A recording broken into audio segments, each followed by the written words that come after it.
Bill का हम समर्थन करते हैं और एक बात जरूर कहना चाहते हैं। साहब एक बार घंटी मत बजाना, मुझे बोलने नहीं देते। पार्टी की तरफ से अकेला बोल रहा हूँ, प्लीज मुझे बोलने देना। जितना टाइम है कि कांग्रेसी हमारे रंजन साहब अभी बोल रहे थे, और आईएएस और आईपीएस ऑफिसरों का पूरे देश से ट्रांसफर करके बढ़िया लोगों को अगर छांट के और देश हित में, और जहां आज देश को जरूरत है और जो पिछले 70 सालों से वहां हक छीना गया दलितों का, गरीबों का, मजलूमों का, पिछड़ों का, आज अगर उनका हक दिलाने के लिए हमारे माननीय गृह मंत्री जी इस बिल को लेके आए हैं कि देश के बढ़िया ऑफिसरों को वहां लगाया जाए, उस पे भी इन्हें दिक्कत हो रही है। समझ नहीं आता इनको हो क्या गया है। अभी परसों रात मैंने बोला किसानों के बारे में कि बाहर कुछ बोलते हैं, सदन में बोल नहीं पाते। उसके बाद में राहुल गांधी जी आए तो सही, और बोल के प्रोफेसरों की तरह हम लोगों को स्टूडेंट समझ के चले गए। अरे भाई, यहां तो तुम भी स्टूडेंट हो, फिर सारे स्टूडेंट हैं, या तुम भी प्रोफेसर हो तो बाकी सारे प्रोफेसर हैं। तो सुनो और समझो और बढ़िया सरकार का विपक्ष की भूमिका अदा करो। और ये बहुत ही ऐसी बात है, आज माननीय वित्त मंत्री जी बोल करके गई हैं कि कांग्रेस पे विपक्ष की भूमिका अदा नहीं करी जा रही है। मुझे लगता नहीं है, फिर ऐसे में भी सदन में ना बैठे जो मुख्य रूप से विपक्ष हो। अपने आप तो कमजोर कर ही रहे हैं, हम भी विपक्ष में आते हैं, हमें भी मार रहे हैं, हमारी भी बदनामी हो रही है। बहुत शर्म की बात है।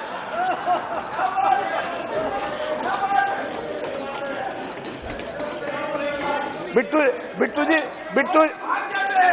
जी कैड़ा कैड़ा देख रहे हैं मेरी तरफ को। बिधुड़ी दिल्ली का गुजर है और मैं पश्चिमी उत्तर प्रदेश का गुजर। कैड़ा कैड़ा मत देखो साहब। एक बात और कहना चाहता हूं एक बात और कहना चाहता हूं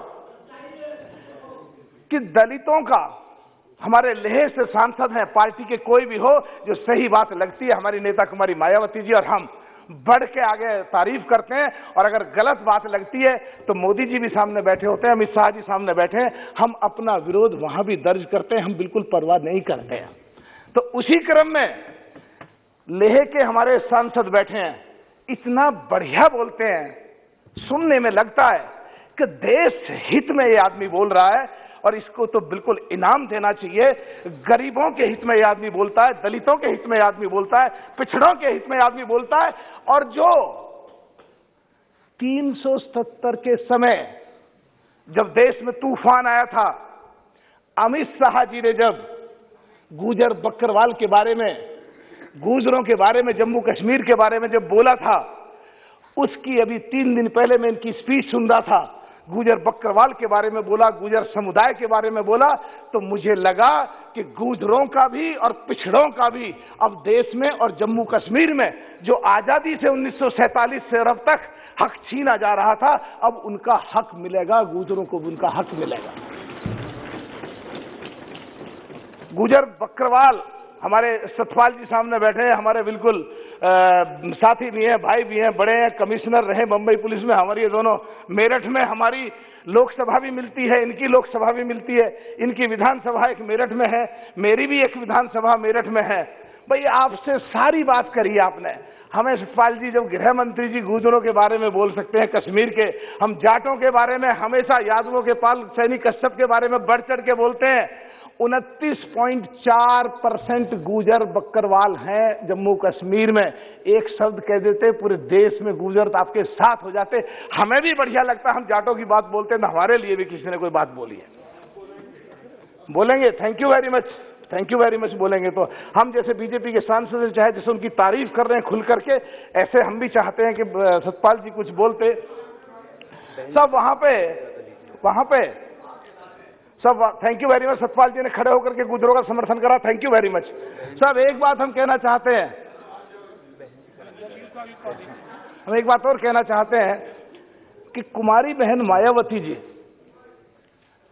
दलितों की, शोषितों की, गरीबों की लड़ाई हमेशा लड़ती रही हैं, और कांग्रेस दलितों के नाम पे ढोंग करके और उत्तर प्रदेश के गरीब घरों में राहुल गांधी जी, प्रियंका गांधी जी जाके खाना खा के दलितों को खुश करना चाहते हैं, और यहाँ जम्मू कश्मीर के मुद्दे पे आके जो दलितों के हक जो 1947 से नहीं मिला, उनको अगर हक दिलाना सरकार चाहती है, फिर भी विरोध कर रहे हैं, तो एडमिट करो कि तुम दलितों के, गरीबों के, मजलूमों के, कमजोरों के, पिछड़ों के खिलाफ हो या फेवर में हो, ये फैसला करो पहले, फिर विरोध करो।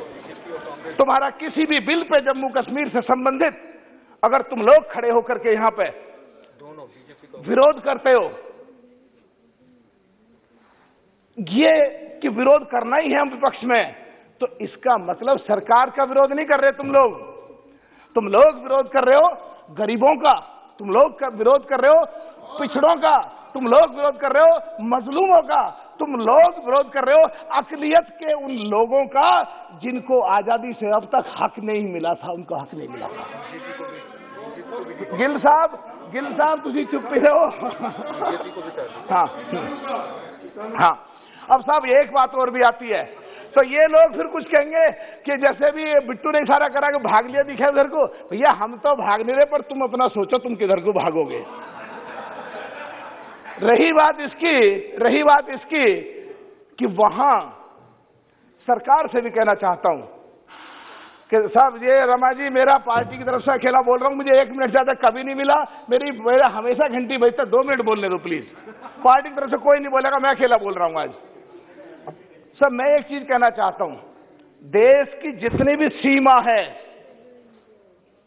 उस पूरी सीमा से, चाहे लेह लद्दाख में हो, चाहे जम्मू कश्मीर की तरफ हो, देश की जितनी भी पाकिस्तान से मिलती हुई सीमा है, ज्यादातर गांव मुस्लिम गुजर कहो, गुजर बकरवाल कहो, उन लोगों के हैं। वो हमेशा देश के लिए लड़ाई लड़ते हैं, हमेशा देश के हित में हमेशा काम करते हैं, और उनके कई बार उग्रवादियों के द्वारा नरसंहार किए जाते हैं। और पिछड़े दलितों में वाल्मीकि समाज भी आते हैं, दलितों में जितने आते हैं सबके बारे में मैं कह रहा हूं। और वो जो लोग हैं वहां पे जो मुस्लिम गुजर कहो, गुजर बकरवाल कहो, वो हमेशा आतंकवादियों का डट के विरोध करते हैं, लोहा लेते हैं, पाकिस्तान को चने चबाते हैं सीमा पे देश की पर रह करके। तो उनको आज कांग्रेस ने जो 70 साल के करीब या 60 साल के करीब जो उनका हक छीना है, हम चाहते हैं माननीय गृह मंत्री जी से कि उन सीमा पे जितने भी गांव हैं, कैसी व्यवस्था करें कि हर गांव में 2 पुलिस वाले, 2 बीएसएफ के, 4 लोग फोर्स के रहें उस गांव में, और उस गांव के लोगों को ज्यादातर लाइसेंस बनवाए जाए, जिससे उनमें एक सुरक्षा की भावना आए और देश के लिए उनको लगे कि भारत सरकार, दिल्ली में बैठी हुई सरकार देश में हमारे बारे में सोच रही है। उन लोगों को खाने की, उन लोगों के पास में पूरे साधन है। वहां बहुत लोग ऐसे हैं जो घुमक्कड़ रहते हैं। सब आधी मिनट में खत्म कर रहा हूं साहब। पहली बार मौका मिला मुझे अमित शाह जी के सामने बोलने का, बोल दे दो, कभी आज तक जिंदगी में नहीं मिला। कभी जिंदगी में आज पहली बार बोल रहा हूं मैं सामने। सब मैं हाँ, मैं बिट्टू जी बेफिक्र कर रहा हूं। तो साहब मैं कहना चाहता हूं कि वहां दूध का काम है उनका, घी का काम है उनका, पनीर का काम है उनका, दूध सड़ता है उनका, घी पूरा बिकता नहीं है उनका। तो मैं चाहता हूं कि एक ऐसा SEZ बने जिसमें उनका बढ़िया तरीके से दूध के प्रोडक्ट बन सके, और उनको SEZ बना करके देश में कहीं भी बिक्री या विदेश में कहीं भी बिक्री के लिए ऐसी सुविधा हो, ऐसा प्रोत्साहन दिया जाए जिससे उनको लगे कि बहुत अच्छा सरकार उनके बारे में सोच रही है। बहुत बहुत धन्यवाद आपका, बहुत बहुत धन्यवाद।